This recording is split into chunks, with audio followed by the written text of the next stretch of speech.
Imagine you're sitting next to someone on a plane. Worn flannel shirt, beat-up briefcase, flying coach. You would never guess they have $8 million in the bank. This is the millionaire next door, the person Thomas Stanley found after interviewing thousands of actual rich people in America.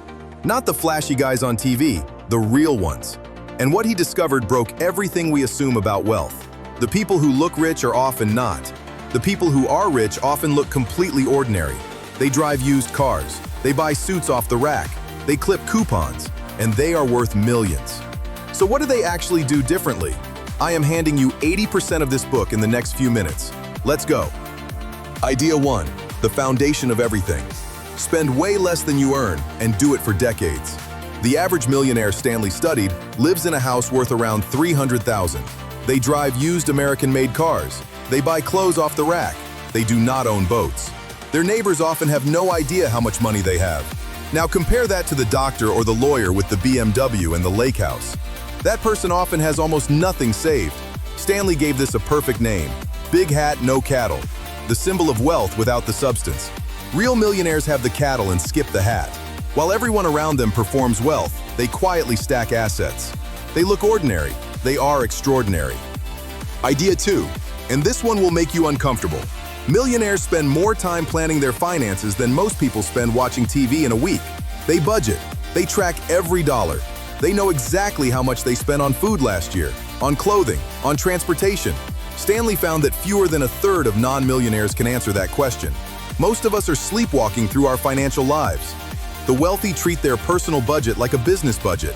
They build what Stanley calls the foundation, a structured plan for their money before it gets spent. They live by budgets. Not because they are cheap, but because attention is how you build wealth. The average person plans what to buy. The wealthy plan what to keep. Idea 3, and this is the hardest to hear.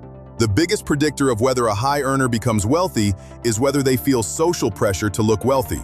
Doctors, lawyers, executives earn a lot. They also often spend it all because they live in expensive neighborhoods, drive the right car, send kids to private school. Their income is high, their net worth is low. Stanley calls this being in the wrong neighborhood.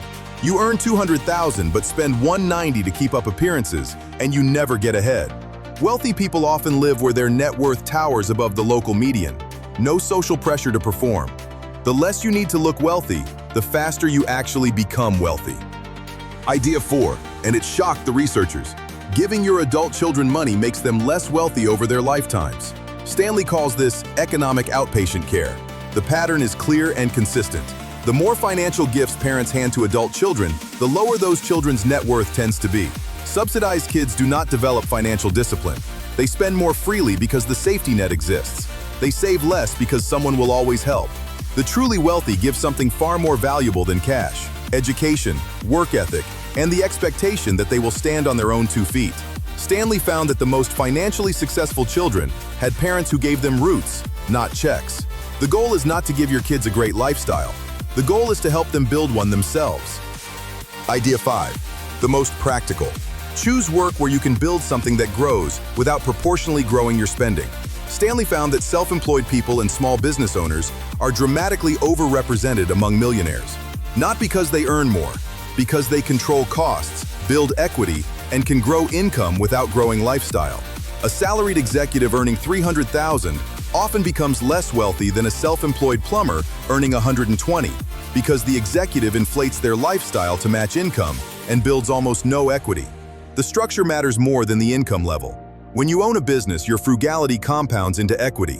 When you rent your time, your income leaves as fast as it arrives. Own something.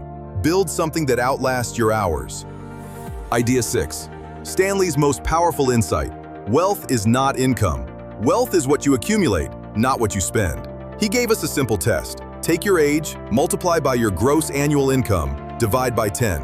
That is your expected net worth. If your actual net worth is twice that number, you are a prodigious accumulator of wealth, a PAW. If it is half that number, you are an underaccumulator, a UAW. Most high earners are UAWs. Most quiet millionaires are PAWs who earned unremarkable incomes for years.